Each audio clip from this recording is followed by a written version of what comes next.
Assalamualaikum warahmatullahi wabarakatuh. Sampurasun.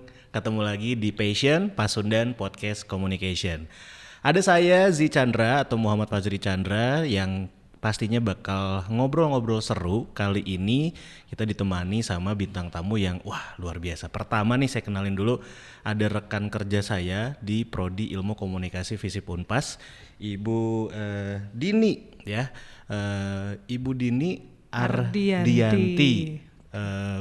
Ibu Dini ini salah satu dosen juga yang ada di Prodi Ilmu Komunikasi Visip Unpas. Terlebih Ibu Dini ini juga, saya senang banget kalau ngelihat Bu Dini itu selalu update tanaman-tanaman, karena saya juga walaupun laki-laki saya suka gitu yang hijau-hijau. Hijau-hijau biar seger. Nah, ya, yang selanjutnya tadi ada Ibu Dini Ardianti Esos Emikom. Selanjutnya, ini ada tamu kita jauh sebenarnya, tapi dekat sekarang sudah dekat soalnya ya.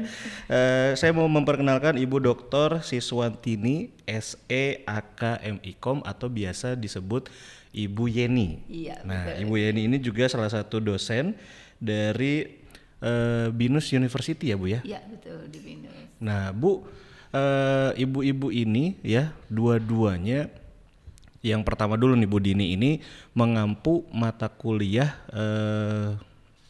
kampanye komunikasi strategis. Iya, Kalau betul. di Prodi ini. Prodi Ilmu Komunikasi Visip Unpas. Kalau Bu Yeni di BINUS mengampu mata kuliah apa Bu kalau boleh tahu? Mata kuliah apa banyak ya, tapi sekarang saya lagi ngajar mata kuliah Data Communication and Technology. Data Communication and Technology. Wow, itu saya dari namanya udah ini belajar apa nih, big data kah? Yes, of Ya kan? course, belajar big data. Big data, Big data, oke. datafication, data literation, dan bagaimana pemanfaatan data untuk campaign, untuk marketing public relation, untuk everything. Wow, itu ya Bu Yeni. Nanti kita bakal tanya-tanya lebih lengkap seputar Bu Yeni dan tentunya mata kuliah yang diampunya. Dan aku mau ke Ibu Dini dulu. Bu Dini mengampu mata kuliah di sini di Prodi Ilmu Komunikasi Visip Unpas adalah mata kuliah kampanye komunikasi strategis. Nah itu tuh di dalam mata kuliahnya Ibu mempelajari apa tuh atau ngajarin apa ke teman-teman mahasiswa nih Bu? Oke, di situ sebetulnya memang ini mata kuliah pilihan ya, baru ya tahun kedua lah ya sebetulnya setelah KKNI ya. Nah di situ kita ini akan membahas dari sisi dimensi teoritis dan praktisnya kampanye, dari mulai bagaimana mahasiswa bisa merencanakan, melaksanakan dan mengevaluasi sebuah kampanye. Karena tentunya kampanye ini sebetulnya adalah sebuah proses komunikasi ya, sebagai tindakan komunikasi, tapi memang yang terencana gitu ya, dari sekelompok, bisa dari perorangan, bisa kelompok, bahkan di sini harus jelas sasarannya, targetnya, karena sebuah tindakan komunikasi kalau tidak terencana, tidak terorganisir, ya di situ nanti ibaratnya seperti ya mubazir gitu ya kan. Campaign itu adalah pendekatan yang persuasif dan memang harus jelas sasarannya, segmented gitu ya, halayaknya siapa. Nah disinilah mata kuliah ini akan mengajak mahasiswa untuk bisa lebih memahami dari mulai konsep dasarnya, teori-teorinya yang bisa mereka pakai gitu ya. Jadi sehingga implementasinya sesuai dengan jenis-jenis kampanye tersebut. Oke. Nah kita kan di Visip Unpas Bu, Fakultas Ilmu Sosial dan Ilmu Politik. Kalau kita dengar kata kampanye, orang mungkin taunya adalah kampanye itu pilih saya nomor 2. Apakah kampanye itu harus seperti itu atau ternyata banyak kampanye-kampanye lain? Nanti mungkin Bu Yeni juga boleh bantu menjawab. Dari Bu Dini gimana? Oke, karena gini. Kampanye itu banyak jenisnya ya. Kalau kita perhatikan ini ada tiga jenis besar gitu ya. Pertama memang betul yang tadi ya, adalah kandidat oriented campaign. Biasanya ini yang arahannya memang berbau-bau politik ya, kampanye politik biasanya kalau yang candidate oriented campaign. Yang kedua adalah product oriented campaign. Nah ini berhubungan dengan biasanya kampanye komersial ya. Yang ketiga itu cause oriented campaign. Nah, cause oriented campaign ini biasanya lebih ke arah bagaimana perubahan sosial yang terjadi di masyarakat dengan pendekatan kampanye. Kampanye perubahan sosial biasanya yang cause oriented campaign. Dan satu lagi sebetulnya ada yaitu public relation oriented campaign. Biasanya ini adalah corporate yang memang memanfaatkan kegiatan-kegiatan perusahaannya seperti CSR yang memang untuk sama-sama sih untuk mengubah atau perubahan sosial yang terjadi di masyarakat dibantu oleh para PR ini. Itu sebetulnya yang paling banyak ya. Sehingga mungkin dari awal istilah kampanye kayaknya kok identik dengan politik gitu ya. Padahal sebetulnya banyak gitu ya. Bisa nanti kita kasih deh contoh-contoh yang biasa Bu Yeni, sebanyak apakah sebenarnya kampanye dalam kehidupan kita nih atau dalam komunikasi saja? Kampanye itu jelas banyak banget ya, maksudnya kalau ngelihat jenisnya ya, jenisnya ada kampanye sosial, ada kampanye politik tadi, ada kampanye produk gitu seperti tadi Bu Dini sampaikan gitu. Di dalam kehidupan sehari-hari kita juga kita bisa hampir setiap hari kita melihat kampanye. Misalnya bagaimana sebuah stadion televisi mengkampanyekan tentang penggunaan masker, pencegahan ini, atau misalnya petugas RW gitu ya di daerahnya mengkampanyekan untuk ini wilayah bebas wajib masker ya gitu, atau petugas masjid itu kampanye juga itu gitu. Kan dari 3M sampai 5M Sampai 5M gitu ya. Kampanye bahkan 6M sampai lupa M-nya apa aja gitu ya. Ya jadi terus kemudian ada juga kampanye tentang lingkungan yang untuk mendorong orang untuk melakukan perubahan perilaku seperti misalnya dalam pengelolaan sampah gitu ya. Tadi disebutkan ada campaign yang cause oriented gitu ya, kampanye yang tujuannya merubah perilaku orang gitu. Bagaimana misalnya berkendara dengan aman gitu ya, safety riding atau misalnya bagaimana agar sampah di sekitarnya itu bisa menjadi bersih, bisa bermanfaat, atau misalnya kampanye-kampanye tentang kenyamanan lingkungan misalnya untuk mengurangi perubahan iklim, dampak perubahan iklim, sering-seringlah menggunakan kendaraan umum, kurangi penggunaan kendaraan pribadi. Bahkan kalau masih ingat Car Free Day itu adalah salah satu jenis campaign untuk mengurangi kita kendaraan bermotor ya. Betul. Jadi dalam kehidupan sehari-hari kita akan menemukan banyak sekali kampanye yang mungkin tidak disadari, tidak disadari oleh kita semua bahwa itu tuh campaign gitu, bahwa itu tuh sebetulnya lagi kampanye gitu, tapi orang kemudian terlibat begitu saja. Nah itu dampak kampanye yang bagus tuh yang seperti itu. Orang kemudian secara sukarela berpartisipasi tanpa harus terpaksa gitu, tanpa terpaksa harus diwajibin sama pemerintah gitu. Tapi karena terpaan yang terus menerus, kemudian orang jadi oh ini part of my life gitu, part of my lifestyle gitu. Saya nggak boleh misalnya saya kalau belanja jangan lupa bawa kantong tas belanja atau kayak saya udah nggak mau pakai sedotan plastik. Kadang-kadang itu teman-teman saya udah seperti itu. Gaya hidup baru ya. Ya kan kita bawa sedotan yang stainless yang bisa dicuci atau pakai sedotan yang sekarang dari kertas.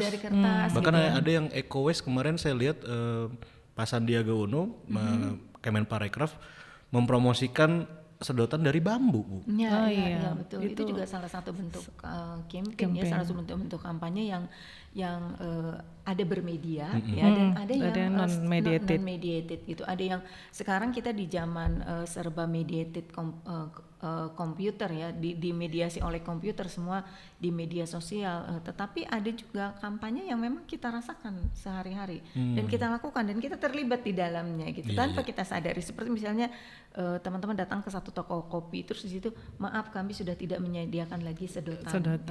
Itu kan kampanye. Dia secara tidak langsung sedang mengkampanyekan cinta lingkungan, sedang mengkampanyekan produk, menunjukkan perusahaan ini bertanggung jawab terhadap lingkungan yang tadi public relation campaign gitu ya, menunjukkan bahwa ini salah satu tanggung jawab sosial kami loh terhadap lingkungan. Kami nggak mau lagi pakai sedotan plastik. Nah itu kampanye di dalam kehidupan bahkan kita memang sehari-hari. hotel-hotel itu sekarang juga sudah meniadakan plastik buat ini gitu ya, kayak kantong yang ada yang buat dipakai gitu ya.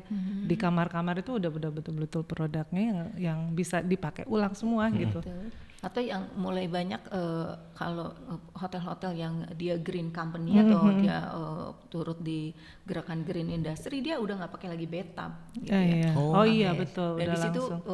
kita harus ada campaign tentang pergunakan air Secukupnya. Iya, gitu benar-benar ya. itu adalah bagian hemat dari energi ya. bagian dari green gerakan-gerakan green industry. Dan sekarang lagi rame-rame lagi nih kalau bicara green lagi, pemerintah sedang mengkampanyekan green job.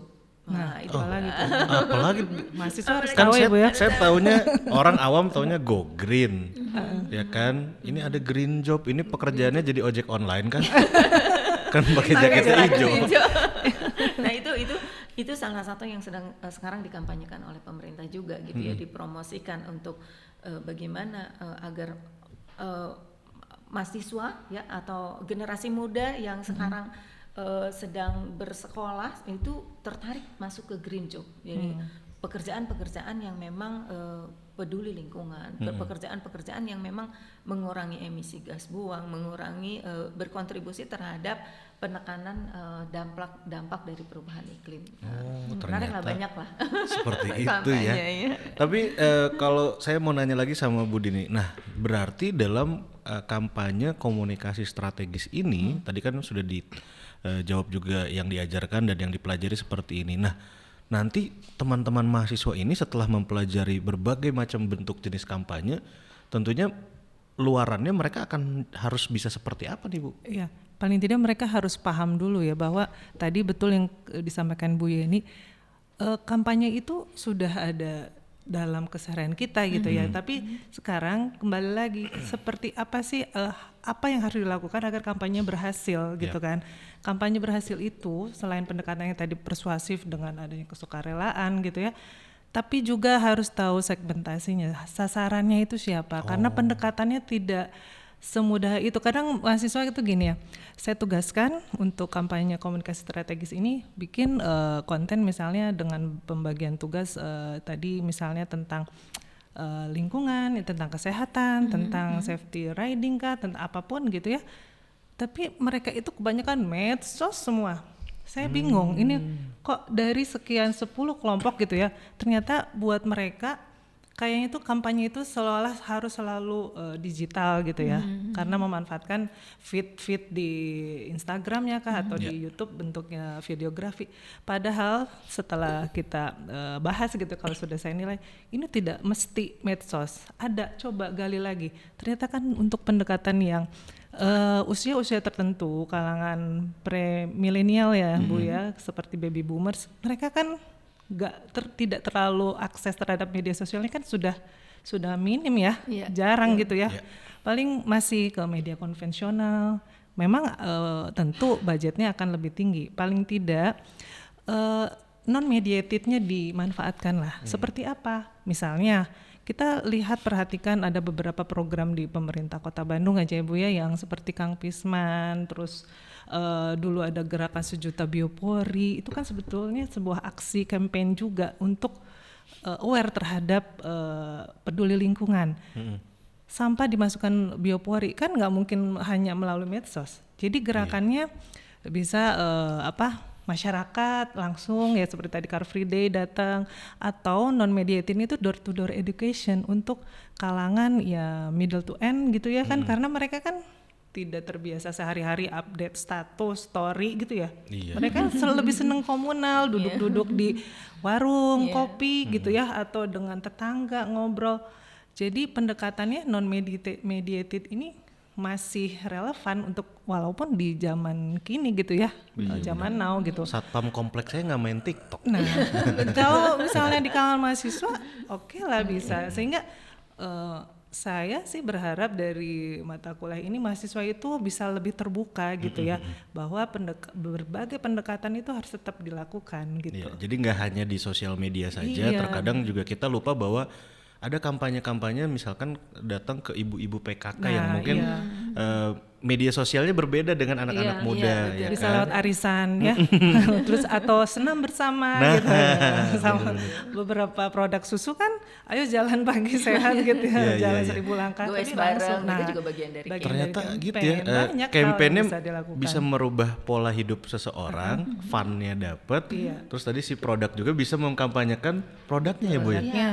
Secara marketing mungkin tujuannya bisa ke sana juga ya. Iya, kampanye itu bisa dilakukan dengan edutainment misalnya. Ada edukasi tetapi melalui entertainment Iya, gitu. iya. Seperti tadi goes bareng tapi ternyata tapi sambil mengkampanyekan tentang bagaimana hidup sehat, bagaimana mengurangi penggunaan kendaraan yang berbahan bakar minyak misalnya gitu. Itu kan bagian dari kampanye cinta lingkungan. Atau misalnya kampanye-kampanye yang edutainment itu seperti banyak yang seolah-olah olahraga bareng gitu. Iya. Kayaknya itu seperti hanya fun aja, tetapi ternyata di sini ada produk, ada produk yang mensponsori dan kemudian dia mempromosikan untuk jangan lupa minum vitamin C kalau mau cantik. Gitu. Pesan-pesannya Pesan-pesannya gitu ya. Jadi sekalian. atau ketika kita selalu generasi muda terutama bukan generasi muda ya, kita masih muda kan? Iya, masih muda ya. Generasi Di bawah Gen Z 50. gitu yang day to day-nya itu sangat terikat attach banget dengan media sosial. Sampai dianggap oleh para pelaku kampanye baik pemerintah itu seolah-olah media sosial itu menjadi tempat yang paling utama. Tetapi seperti yang tadi cerita kita obrol sebelumnya ya, nggak tahu kan kalau di Bandung itu ada fasilitas pembuangan sampah besar gitu. Nah, jemput sampah besar Jemput sampah ternyata besar ada yang ya. dimiliki oleh pemerintah kota karena itu hanya diumumkan di media sosial. Sementara yang lihat media sosial itu siapa? Anak-anak udah nggak buang sampah, Iya, nggak gede. buang sampah Jadi kasur kan ya. saya juga lagi punya pengalaman pribadi, saya mau renov rumah nih gitu. Tapi barang-barang saya banyak. Apakah kalau dikasihin orang ya bisa lah gitu ya. Tapi ada beberapa yang kayaknya sudah tidak layak mau ngasih orang yang jelek gitu ya Bu ya. Kayaknya harus dibuang aja deh, tapi nggak tahu tempatnya. Oh ternyata Ada, jangan ke sungai ya. Nah, ya kan karena nggak taunya ini warga sehingga banyak yang ternyata di sisir sungai itu acara-acara campaign di sungai kan nemuin kasur besar lah. Iya. Nyangkut di sungai Cikapundung. Ini mending kalau plastik ya itu Jok. kemarin kan ada jok Kasur, mobil. jok mobil. Nah, itu salah satu pendekatan kampanye yang mungkin tadi harus segmented dan tepat sasaran, Iya. nggak tempat sasaran ketika itu hanya diinformasikan melalui Media media sosial gitu. Padahal kampanye jaga sungai dengan tidak membuang sampah besar, misalnya sampah kecil, sampah besar maksudnya, tapi masih ada segmen tertentu yang memang tadi tidak bermediated gitu ya. Mama-mama, Cari mudahnya ya gitu ya. Cari mudahnya plung. Saya jadi teringat saya pernah ngasih tugas juga ke mahasiswa. Ya, saya suruh bikin tugasnya buatlah social campaign. Tapi waktu itu memang karena saya mengajarnya digital content, jadi mereka bikinnya harus di sosial media. Nah, mereka bikin gerakan namanya pipis, Bu. Tapi ternyata itu singkatan. Pilih sampah. Nah, ini kan kreativitas teman-teman mahasiswa ya. Menurut saya dan akhirnya saya juga terbuka kacamatanya bahwa oh bener ya, ternyata sampah itu sebaiknya harus dipilah-pilih gitu. Betul. Nah, itu seberapa pentingkah dalam kehidupan kita memilah-milih sampah, terutama tadi mungkin ada beberapa orang yang habitnya belum kesana deh, ya kan, atau kebiasaannya juga kan belum tahu dan lain sebagainya. Nah, ini dari Bu Yeni atau Bu Dini mangga silakan tanggapannya. Iya. Pertama gini, yang harus kita pahami adalah memilah sampah adalah kewajiban setiap orang. Orang itu adalah orang per orang, kelompok ataupun badan usaha. Kita orang per orang. Dalam kelompok juga orang disebutnya di dalam ini. Itu tercantum di dalam undang-undang, tercantum juga di dalam peraturan daerah. Kebijakan tentang pengelolaan sampah itu yang harus diingat oleh semua orang itu adalah memilah adalah kewajiban untuk semua orang. Jadi siapapun Anda, pilahlah sampah. Jangan terus orang pikir gini, buat apa Bu dipilah atau buat apa Mbak dipilah? Toh disatuin lagi masih mamang sampahnya. Halo teman-teman, jangan mikir nantinya jadi apa gitu ya. Mau diapain? Sama dengan gini. Kalau teman saya bilang gini, sama dengan kita diperintahkan sholat. Kita mikirin gak sih kalau kita sholat masuk neraka atau enggak, diterima atau enggak sama Allah? Kan enggak gitu. Kita jalanin aja. Hasilnya mah gimana nanti? Nah, kita sudah melaksanakan kewajiban memilah aja itu udah hebat banget. itu memudahkan buat pemerintah kemudian mengolah dengan lebih baik. Kewajiban kita adalah memilah sampah. Itu tuh milah tuh wajib banget. Jadi kalau mahasiswanya tadi bikin pipis ya, si pipis itu gitu ya, pilih sampah, itu udah keren banget. Apalagi kalau kemudian itu bisa dipraktekkan sama teman-temannya. Oh iya gitu. Manfaatnya Bu Nindi boleh cerita. Manfaatnya banyak banget. Manfaatnya apa sih Bu? Pilih sampah ini soalnya kan kita juga masih banyak orang yang awam. Ternyata saya buka kaleng botol aja, ini ada tulisan zero waste misalkan. Nah itu tuh kayak gimana gitu? Oke, sebetulnya yang tadi pilih sampah karena memang awalnya sampah ini sebetulnya banyak jenisnya. Nah ini yang harus diperhatikan. Sampah itu kan selama ini persepsi di masyarakat itu sampah itu seperti ya sisa lah gitu, sisa rumah tangga, sisa kita gitu. Setiap hari kita nyampah terus kan. Padahal sampah itu karena banyak jenisnya ini, itu ada yang bisa dimanfaatkan, malah bernilai ekonomi. Tapi yang pasti masyarakat itu harus tahu bahwa pilah sampah itu ada paling tidak organik dan non organik. Nah masalahnya organik itu apa? Nah kadang gitu ya. Kadang-kadang suka non organik itu naon gitu bahasa Sunda nama. Kok saya lihat ada sampah basah di non organik. Iya di kampus sendiri di kampus ada sendiri. 3 tong sampah tapi tetap aja dicampur aduk ya. Karena ya itu pemahaman tentang sampah organik dan non organiknya ini yang memang harus terus di-campaign ya. Karena ya sampah organik itu ya makanan, sisa dapur, termasuk yang semua bahan yang dari alam itu kembali lagi ke alam, istilahnya gitu. Dan itu yang kenapa penting harus dipilah karena terutama di Bandung nih sebagai warga Bandung kita tuh pernah punya peristiwa yang luar biasa, tragedi longsor di Leuwi Gajah karena ledakan sampah. Itu karena apa? Ledakan sampah itu karena sampah organik yang tercampur, yang ditumpuk itu akan mengeluarkan gas metana, ada namanya gas metana. Itu kalau ibaratnya karena terfermentasi, sisa makanan kita kalau coba aja pagi-pagi ditimbun gitu ya, kan bau busuk ya. Iya benar. Dipegang, saya kan kadang ditumpuk terus masukin tanah. Itu kalau dipegang panas banget loh Pak di keranjang sampah. Kenapa? Karena dia berfermentasi dan mengeluarkan gas metana. Kalau kebayang ya, ditumpuk Bandung Raya, Kota Bandung, Cimahi, Kabupaten semua jadi satu. Mau yang anorganik, organik, itu yang menyebabkan ledakan sampah. Oh, berarti benar tadi ya? Ada korban jiwa banyak ya Bu ya, seratusan di tahun 2005. Sehingga dari situlah momentum Hari Peduli Sampah Nasional yang harus kita peringati itu bukan untuk mengulangi ya. Sehingga biar kita aware terus bahwa sampah teh masalah bukannya buat anda semua gitu. Kadang-kadang dari itu. Sampah kita bisa mendapatkan berkah loh. Nah, ya itu. Kan tadi Bu Dini udah share ada nilai ekonomi. Karena saya dulu mikir gini, di Bandung orang pasti suka makan lalaban. Tapi si lalaban itu kan secara makanan lama-lama kan akan jadi sampah kalau nggak kemakan. Ternyata bisa diolah jadi kompos. Iya, nah dari yang tadi itu sampah organik itu kalau dikelola ya nanti balik lagi ke alam. Jadi komposter atau ada banyak lah ya metode ya magotisasi dengan alat BSF dan sebagainya sekarang itu banyak.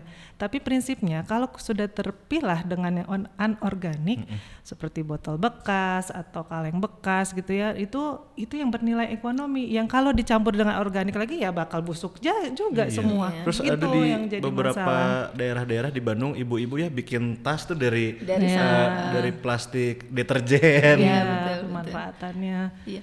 Iya seperti itu ya Bu, itu yang menjadi masalah. Tapi ada satu hal yang perlu diingat tentang kampanye nih ya. Ketika kita mengkampanyekan pilah sampah jadi 2 organik anorganik, banyak orang yang nggak paham loh gitu. Makanya saya bersama teman-teman di kelompok-kelompok yang peduli sampah di Bandung itu ada namanya Bandung Juara Bebas Sampah ya, BCBS. Kebetulan saya terlibat di sana gitu ya. Bersama teman-teman itu berusaha mengubah. Coba aja kalau teman-teman jalan-jalan di alun-alun ya di sepanjang Asia Afrika, dulu mah masih ada gitu. Di situ bukan lagi sampah organik dan anorganik, tetapi tertulis sampah sisa makanan saja. Hanya sampah sisa makanan, hanya sampah lainnya gitu ya. Sampah yang bukan sisa makanan. Jadi biar orang tuh ngeh gitu. Lebih jelas ya bahasanya. Karena ketika saya menanyakan organik dan non-organik, mereka tuh ngerti. Oh iya tahu, tapi bukan mengerti. Tahu itu karena terpaannya banyak. Kalau ibu bapak ingat gitu ya dulu tahun-tahun 2000-an di Kota Bandung tuh banyak tempat sampah yang udah ditulisin organik dan organik. Oh, sepanjang jalan kemana-mana kita jalan-jalan nemu itu. Tapi eusina sami kan? Iya, campur Isinya tuh aduk. itu Campur semua. aduk semua. Campur aduk gitu. Tisunya Ya ada eusina sami. Itu artinya apa? Masyarakat melihat tiap hari diterpa kata organik dan anorganik seolah-olah mereka tahu. Padahal terang gitu ya. Belum paham ya, Bu, belum ya. paham. Dan juga kemudian tadi bahwa campaign itu harus segmented. Saya pernah meriset di sebuah rumah sakit. Di rumah sakit itu udah bagus banget. Sampah sisa makanan di sini, sampah kertas di sini, sampah plastik untuk yang umum bukan untuk yang sampah kertas di sini, sampah plastik di sini gitu. Terus yang itunya sampah lainnya gitu. Terus saya tanya, Pak ngartos tuh gitu. Kalau bapaknya bawa kantong bawa minuman dari ini ya, Minuman dari kemasan. minuman kemasan gitu. Pak tahu nggak bahwa sampah ini harus dipilah? Tahu Bu. Terus kenapa membuang sampahnya bukan ke tempatnya? Bu, ya teh di rumah sakit, boro-boro mikirin saya membuang sampah kemana? Saya mah mikirin teh keluarga saya sehat nggak gitu ya. Itu juga Iya, benar. artinya apa? Artinya walaupun sudah ditulisi gitu ya, walaupun sudah dinamakan, tetap harus ada edukasi yang terus menerus. Tadi yang campaignnya one on one, harus ada pendekatan yang lebih door persuasif. education bisa. Benar. Sehingga kemudian menjadi kebiasaan. Coba saja anak-anak sudah punya anak, sudah menikah belum. Aduh, nanti dicarikannya jodohnya. Begini, anak-anak saya sekolah di sekolah yang sangat peduli sama lingkungan dan tidak boleh anak-anak itu buang sampah sembarangan. Itu menjadi kebiasaan ketika dari SD. Kalau saya bongkar apa tuh namanya tasnya, isinya tuh sampah bungkus permen, bungkus ciki segala macam lah pokoknya bungkus makanan kemasan makanan. Kenapa di sini aku nggak nemu tempat sampah, Ma? Means that itu artinya dia sudah terbiasa. Betul. Kalau sudah terbiasa dia akan ngantongin di mana aja. Nah, Aku nggak nemu tempat sampah nih di mana, udah kantongin aja gitu atau menitip sampah gitu. Jadi apa namanya pembiasaan yang terus menerus itu akan menjadi terbiasa, kemudian menjadi perilaku yang apa ya, yang habit yang dimiliki setiap hari. Berarti gitu. baiknya ya dikaitkan dengan kampanye tadi yang dari awal sudah kita bahas. Memang nggak bisa semua kampanye lewat sosial media, Bu. Iya, nggak sekedar media sosial. Dan penggunaan bahasanya tadi, iya, betul. pemilihan bahasa itu juga penting. Pesan ya Bu ya, pesan kampanyenya. Pesannya dan penggunaan bahasanya. Misalnya gini, ada yang mengkampanyekan sampah adalah uang. Bisa jadi kontraproduktif loh. Yuk kita menghasilkan sampah yang banyak-banyak, nanti bisa jadi uang, bisa jadi produktif juga kan, kontraproduktif juga. Jadi pemilihan bahasa itu memang harus tepat. Jadi uang kalau gitu. Iya, atau mungkin kan ada bank sampah nih biasanya kan suka ngasih ini kalau apa memilah-milih sampah dapat emas katanya. Iya, sampah jadi emas gitu Suka ya. kayak gitu kan. Terus juga yang menarik saya sempat ke bandara, di beberapa bandara yang ada di Indonesia itu bahkan pengumuman saja sudah pakai 3 bahasa. Bahasa Indonesia, bahasa daerahnya, dan bahasa Inggris buat para turis. Nah, itu kan bentuk pemberitahuan lah setidaknya untuk orang, oh ini waktunya boarding nih gitu, waktunya ini nih gitu. Iya, memang pendekatannya memang harus sesuai segmented itu ya seperti itu, termasuk kata-kata. Tadi menarik juga yang misalnya tadi ya membuang sampah kalau ada tempatnya atau fasilitas, kadang kan kita tidak menemukan. Kita perhatikan ya ada apa tuh momen MotoGP yang di Mandalika, banyak media menyoroti perilaku para penonton di tribun-tribun itu membuang di sepanjang bekas tempat duduknya dengan alasan, saya baca komen netizennya gitu ya, misalnya ini di feednya tentang apa, kemudian di komennya ya habis nggak menemukan tempat sampah. Nah artinya saya sih berpikir ini masyarakat kita itu tidak selalu menganggap bahwa sampahmu ada tanggung jawabmu. Artinya kan sebaiknya kan kalau misalnya ya memang nggak ada ya udah kantongin aja seperti tadi saya cerita. Padahal sempat viral loh. Merenya di bawah di situ tapi nggak terus dibiarin karena merasa ada petugas lah. Padahal kan belum tentu gitu. Padahal sempat viral gini Bu, di Piala Dunia kemarin ya supporter Jepang membersihkan tribun. Selesai mereka Jepang ya kan, berarti kan kebiasaan orang Jepang sudah baik. Belum lagi saya lihat lagi di video para pemain sepak bola Jepang di tribunnya, di locker roomnya maksudnya selesai mereka memakai itu mereka ngepel sendiri sampai bersih baru ditinggalkan si Artinya locker punya room. ini ya punya responsibility ya, tanggung jawab terhadap apa yang sudah mereka kerjakan ya, Ya, sampai betul. bersih gitu ya. Iya. Ya kita makan aja juga di tempat ada ya Bu ya, tempat area perbelanjaan daerah barat yang luas itu kan kalau sudah makan harus langsung masukkan lagi ke troli Betul. yang tempat Iya, sebelah. benar. Artinya itu sudah melatih kita bahwa apa yang kita lakukan ya tanggung jawab kita, itu yang habit yang harus dibangun dari kecil. Dibangun. Harus dibangun dari kecil. bisa jadi contoh gitu iya, ya harusnya. harus kan? dibangun dari kecil karena kalau dipaksakan ketika sudah dewasa, saya pernah makan di tempat sebuah tempat makan, di situ sudah tertulis silahkan kembalikan Ya, gitu traynya ya. traynya gitu ya. Yang makan di sana adalah Ditinggal. orang-orang yang keren, berdasi dengan pakaian yang wow, pasti kerjanya di mana, tinggal. Da orang Indonesia teh tinggalkeun we. Kan ada ini, ada waitress, ada pelayan. iya. Nah, soalnya biasa kayak Betul. gitu. Sebenarnya iya. kita ngeliatnya nggak bisa baca kali, kita kan jadi bilangnya nggak bisa baca kali gitu. Tapi itu contohnya. Kalau kita membiasakan, kalau dibiasakan seperti dari kecil, maka itu akan menjadi terbiasa. Dimanapun kita makan, seperti misalnya, Mam ada tempat buang sampahnya, kita buang sampah sendiri gitu. Tidak ada merasa gengsi, tidak ada merasa kan udah bayar, ayat tukangna gitu. Tidak ada lagi pikiran itu, tetapi betul-betul bertanggung jawab tentang dengan apa sampah yang kita hasilkan gitu ya. Pembiasaan itu kemudian akan menjadi merembet kemana-mana, dia akan menjadi jangan makan di sini. Kenapa? Orang-orang yang makannya jorok. Kenapa?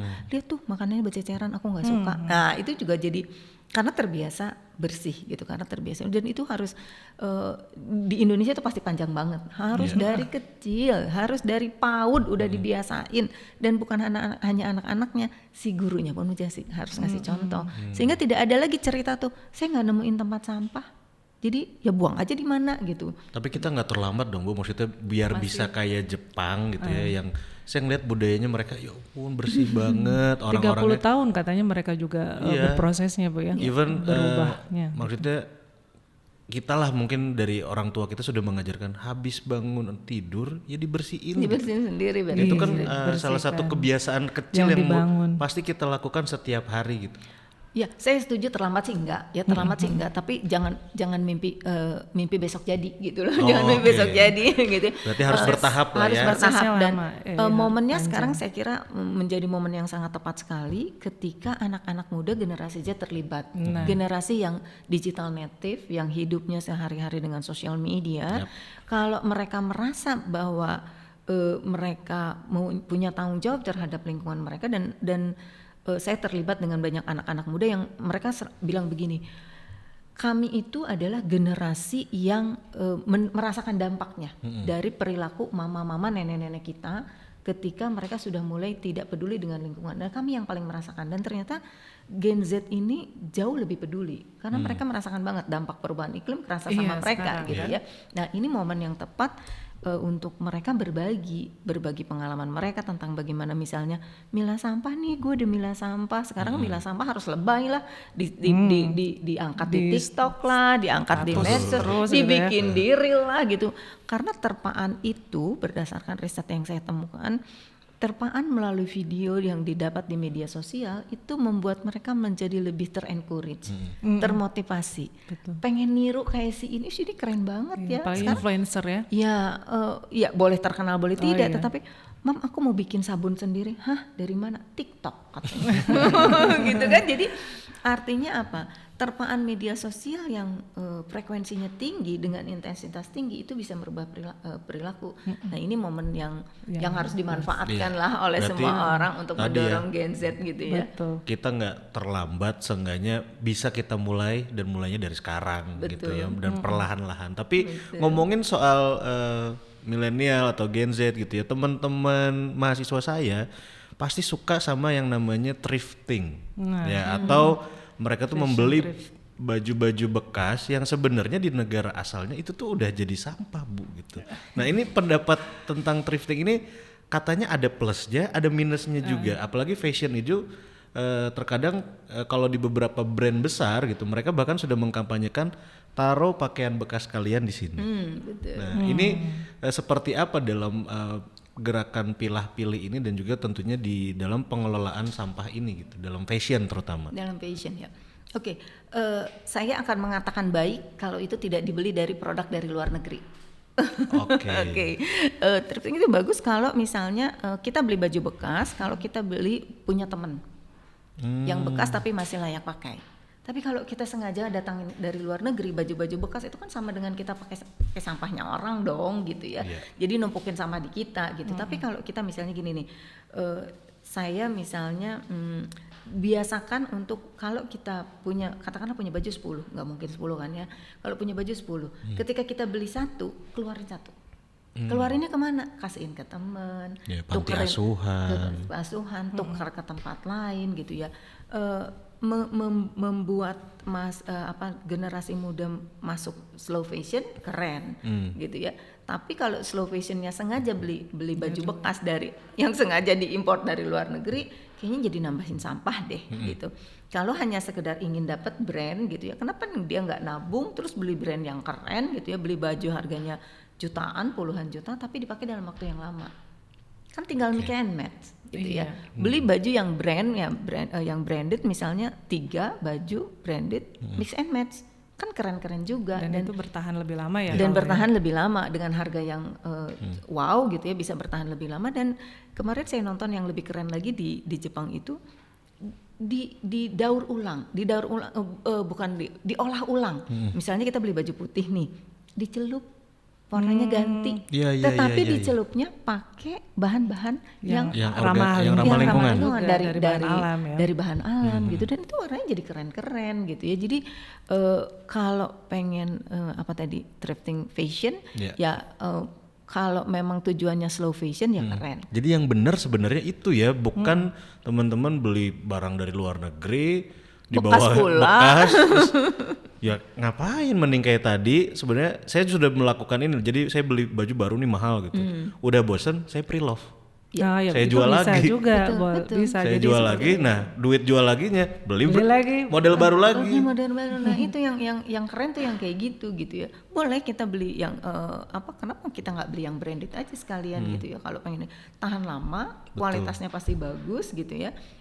Dan itu bisa jadi investasi kan, bisa jadi investasi yang suatu saat bisa kita jual ulang ya. Tentu jangan berharap kita beli misalnya 5 juta dijual 5 juta, enggak juga kan, udah dipakai sama kita gitu. Tetapi kita bisa menghasilkan sesuatu dari sana gitu. Seenggaknya nambah beli yang barunya nggak karena kita kan suka bosenan ya Bu ya. Nah mahasiswa apalagi ya itu suka ada program tukar baju. Kalau saya kan bukan bosenan, Bu, kekecilan. Masa pertumbuhan dan perkembangan. Tapi ya memang pada akhirnya sebenarnya kalau sudah ada barangnya gitu, kalau misalnya tadi ya tergantung si produsennya ya mau membeli dari luar atau apa. Tapi kan karena sekarang ini sedang tren ya thrifting fashion ini, ya pada akhirnya mereka itu membeli gitu kan. Karena itu tadi, karena ingin ikut temannya dan udah gitu cepet bosenan juga ya. Jadi pada akhirnya kalau buat saya, selama mereka memang memanfaatkan yang itu kan belum jadi limbah gitu ya istilahnya ya. Kalau memang sudah tidak layak pakai, dan itu kan itu yang akan menumpukan sampah gitu ya.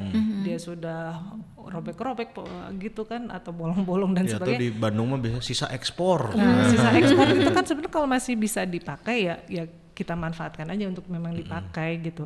Tapi pada akhirnya ya tadi, kalau misalnya belum sampai masuk ke Indonesia atau masuk ke pasar gitu ya, ditahannya atau di ininya ya seperti itu aja tadi ya, harus punya mekanisme yang jelas lah. Berarti ternyata gitu ya, saya juga baru ngeh bahwa kita nih tiap hari bergaya soal fashion, itu juga lama-lama bisa jadi sampah juga gitu. Pada akhirnya itu yang dan jadi itu masalah baru. Jadi masalah baru, dan sampah fashion ini merupakan salah satu sampah juga yang menciptakan masalah yang luar biasa juga. Bisa dibayangkan kalau misalnya perusahaan-perusahaan yang menghasilkan fast fashion yang cepat berubah musim, ganti model, berubah. Untung kita cuma 2 musim ya di Indonesia.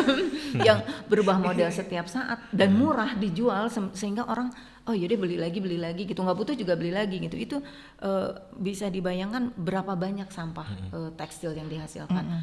bukan hanya di kita sebagai produsen menghasilkan sampah-sampah baru, tetapi di perusahaan fashionnya sendiri, di perusahaan fashionnya sendiri dari potongan kain, kemudian limbah dari pengolahan kainnya gitu ya, pewarnaan dan sebagainya, banyak lah yang dihasilkan dari produksi sebuah fashion ya, atau dari sebuah pakaian. Itu ceritanya panjang untuk limbahnya itu juga limbah prosesnya ikutannya panjang. banyak gitu ya, limbah ikutannya juga banyak gitu. Jadi mungkin akan keren banget kalau sekarang anak-anak itu mulai Gen Z ya, para mahasiswa mulai mempromosikan slow fashion. Punya baju 5 nggak apa-apa, sepanjang lu bisa kalian bisa mix and match, yang dibikin Tinggal keren, tinggal di kreativitas. Ketika udah bosen, udah 5 tahun pengen ganti, tambal-tambalin aja kali jadi keren gitu ya. Iya, atau tadi kan dibikin tie-dye atau dicelup seperti tadi ya, celup perintang lah namanya kalau di Bandung. Itu juga jadi keren kok, Jadi keren, iya, baju-baju jadi putih kalian ternyata. Iya, atau enggak misalnya ada bunga dari baju yang ini ditempelin ke yang lain, kan bisa jadi keren juga gitu ya. Atau misalnya punya jeans yang sekarang musim tuh ya sobek-sobek. bisa sobek gitu ya. Nah udah bosan sobek-sobekannya, cari salah satu motif baju yang paling keren di rumah kalian, yang kalian udah lupa punya ini gitu ya. Digunting lah, ditempelin di situ, kan bisa jadi keren lagi. Bisa jadi beda lagi. Kalau ke kampus daripada pakai baju sobek-sobek, ya itu ke tukang jahit cari kain-kain bekas. Betul, kain bekas yang keren, yang warnanya yang coraknya yang oke gitu ya, kan itu bisa jadi fashion baru. Iya, atau misalnya ini ada sisa apa gitu, kain tempelin di saku belakang, kan jadi ornamen gitu ya. Jadi dan banyak lah ya DIY yang bisa dibuat oleh anak muda, dan itu sekarang ngetren, saya kira ngetren. Dan itu yang namanya tren itu kan kalau kalian menciptakan sesuatu yang beda dari orang lain dan keren, itu akan viral gitu ya. Tidak perlu menjadi influencer terkenal gitu ya, tidak perlu menjadi influencer. Anda menjadi orang yang beda aja pasti orang akan tertarik untuk mengikuti. Iya. Itu tadi baru soal fashion dan beberapa hal lainnya seputar sampah yang sudah kita bahas. Ini saya juga baru keingetan, ternyata kemarin saya baru kalau sampah elektronik, misalkan kabel ini, kabel charger kita yang sudah tidak terpakai, itu emang nggak boleh ya disatuin dengan sampah rumahan lainnya ya Bu? Nggak boleh banget. E-waste ya Bu ya. Ya, itu masuknya ke sampah spesifik. Ada di kategori limbah B3 dan masuk kategori sampah spesifik. Jadi karena setiap komponen dari kabel ini juga punya nilai ekonomi sendiri. Ketika dibelah, misalnya ini plastiknya bisa jadi apa, si tembaganya bisa jadi apa. Bahkan kalau di handphone ini bisa jadi emas di dalamnya, kan ada komponen-komponen emasnya. Dan itu bisa kita setorkan. Ada beberapa tempat di Kota Bandung yang memang menjadi drop off-nya tempat ini e-waste ya. Di DLH misalnya ada di kantor DLH di Sadang Serang itu ada drop off e-waste gitu, atau ada di media sosial e-waste RJ ya kalau tidak salah. Saya ikut kampanye ini teman-teman e-waste RJ. Itu juga dia punya teman-teman yang memang menjadi tempat pengumpulan sampah elektronik. Jadi jangan disatukan, karena ada di dalam komponennya seperti batu baterai kan, itu kan sampah elektronik juga. Itu ada komponen yang berbahaya. Kalau kita buang begitu aja, beracun gitu ya. Atau misalnya bohlam gitu, itu kan ada komponen yang memang mengandung mengandung komponen yang berbahaya. Jadi nggak bisa dibuang begitu aja gitu. Kalau ini sih yang tembaganya ini kemudian terkena air gitu ya, misalnya air yang merusak jadi karat terus masuk ke sungai bisa mencemari sungai dan kita minum, kita ke ikan-ikan juga. Jadi kadang bahayanya saya lihat dalam video kampanye, saya sempat lihat itu bahayanya kalau nanti yang memungutnya misalkan petugas sampahnya tidak menggunakan peralatan proper, nanti membahayakan mereka justru. Betul. Dampaknya itu panjang soalnya, tapi nggak berasa langsung ya. Kadang kan seperti halnya microbits ya Bu ya, yang kita tahu itu sabun-sabun, banyak sabun cuci muka itu kan ada scrub itu sebetulnya adalah mikroplastik yang sebetulnya kalau kita cuci muka terus terbawa air, udah banyak riset yang buktikan ikan-ikan di lautan itu udah tercemar dengan mikroplastik ini yang kadang saya juga baru tahu. Saya ini juga mulai bukan aware ya, mungkin bisa jadi semacam hijrah ya, gara-gara film nonton film ada penyu sedotannya Iya, masuk sedotannya ke masuk. hidung masuk ke dan hidung panjang yang banget ketika keluar dicabutnya darahnya. aduh sedih banget ngelihatnya Dari situ gitu. saya mikir ini sedotan plastik satu bisa membahayakan, gimana kalau banyak, kan banyak banget ya. Di pinggir pantai kita pada minum degan pakai sedotan plastik semua tuh disediakan. Kita nggak sadar bahwa itu akan lari kemana gitu sih sedotan plastik ini. Intinya Ini bener banyak ya. hal yang sebetulnya jadi PR semua orang ya sebetulnya tanggung jawab semua kita orang, sama betul. sampah. Pasti semua orang bilangnya, oh ini kan tugas pemerintah. Enggak juga, ini juga kayaknya harus dari semua pihak, termasuk dari kita pribadi. Dan saya rasa kita semua sayang sama lingkungan kita, sama bumi kita. Tapi, nah kalau dikaitkan tadi, memang benar ya, ternyata kampanye itu butuh sasaran yang tepat dan tentunya pendekatannya nggak melulu harus sosial media. Betul gitu. Jadi Iya. seperti yang Ibu Dini sampaikan, campaign itu harus segmented gitu, nggak bisa disamaratakan, nggak bisa semua misalnya mengkampanyekan sampah adalah berkah, sampah adalah uang gitu ya. Pada siapa dulu gitu, nggak bisa juga kepada setiap masyarakat dikampanyekan bank sampah gitu. Iya. Ada segmen tertentu yang dari hasil riset salah satu kolega saya gitu ya, ditemukan bahwa bank sampah itu memiliki makna yang berbeda-beda juga bagi kelompok yang ekonomi ke bawah, menengah ke bawah itu mungkin jadi sumber uang, tapi menengah misalnya itu jadi sumber edukasi, bagi kelompok atas mungkin menjadi menjadi ladang amal gitu, jadi tempat beramal, nggak pengen sedekah uang ya, gitu ya. sedekah ya gitu. Jadi mengkampanyekan sampah adalah uang itu bisa jadi, tadi saya bilang bisa jadi kontraproduktif, sehingga kita kampanyenya harus punya kata yang universal, kata yang universal. Misalnya sampah menjadi berkah, oke itu ya, sampah menjadi berkah, oke gitu.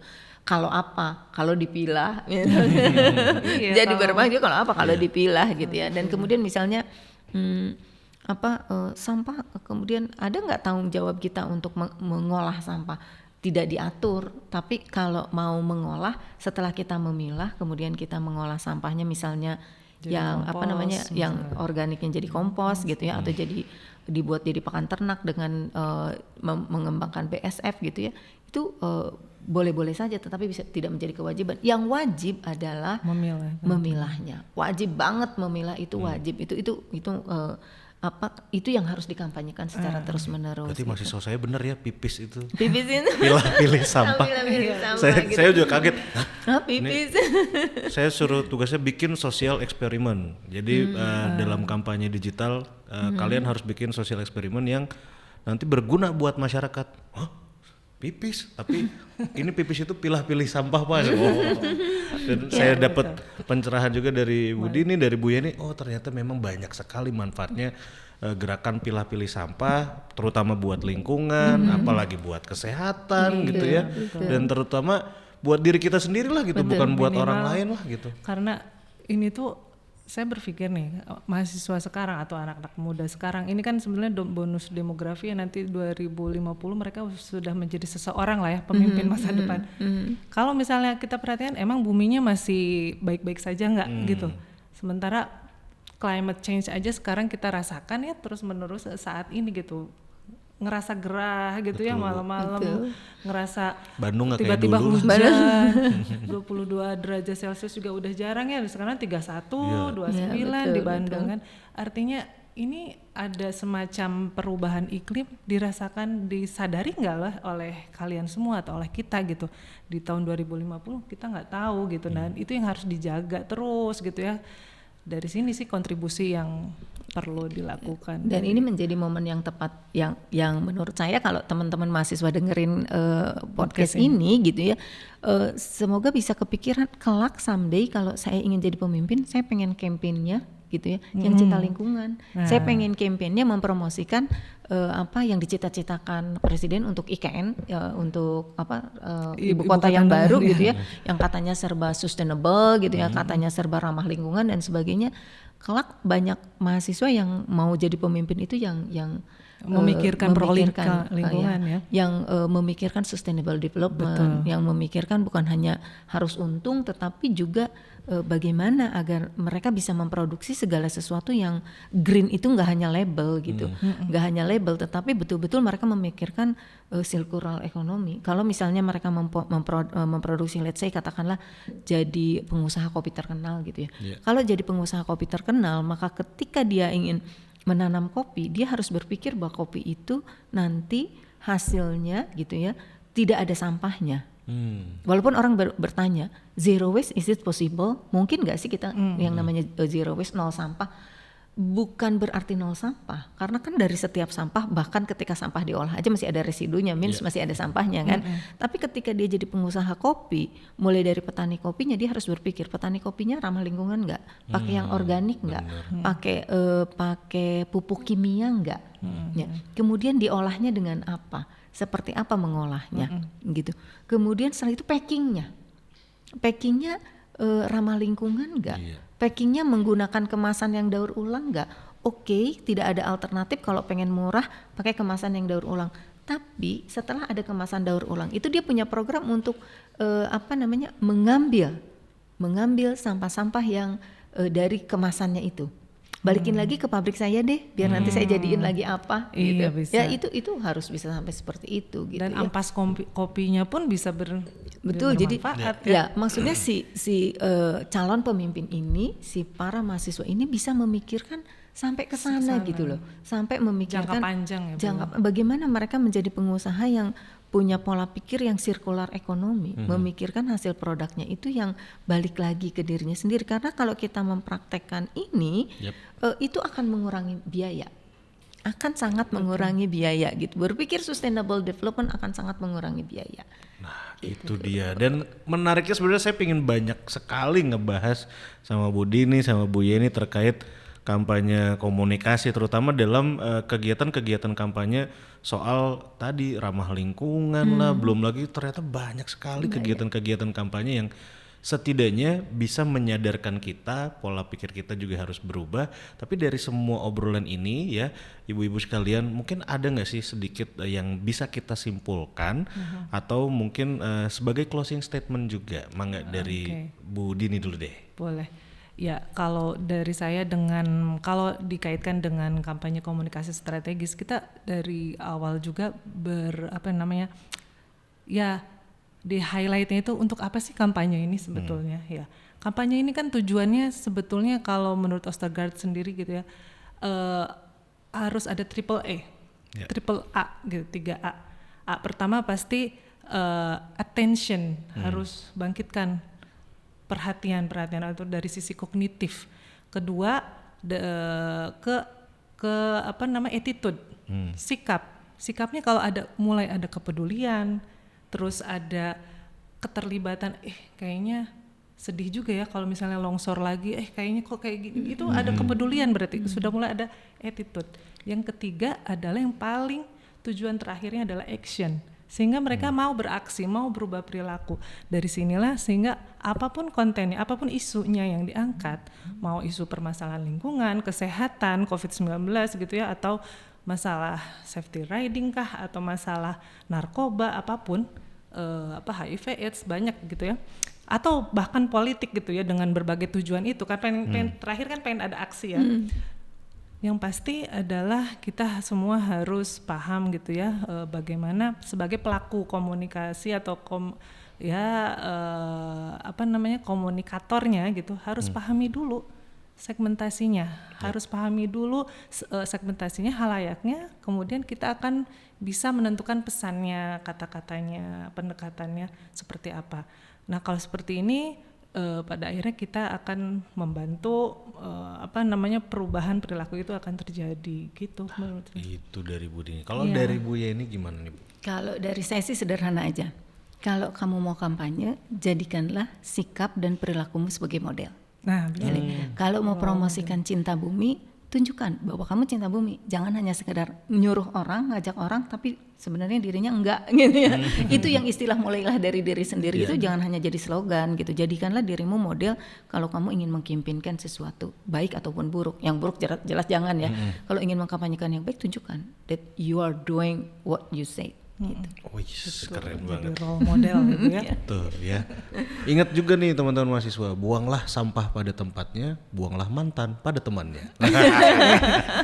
Kalau saya mah kayak gitu aja lah. Ya, tapi hatur nuhun pisan ini buat Bu Yeni, Bu Dini juga, seru banget obrolannya dan mudah-mudahan menginspirasi dan bermanfaat buat kita semua. Jadi generasi yang tadi peduli akan lingkungan, cinta akan alam kita ya, apapun yang ada di sekeliling kita, biasakan untuk jadi model lah, tadi seperti kata Bu Yeni ya, jadi model yang tentunya bisa jadi role model juga. Betul. Ya. Hatur nuhun, sampai ketemu lagi nanti di episode selanjutnya di Passion Pasundan Podcast Communication.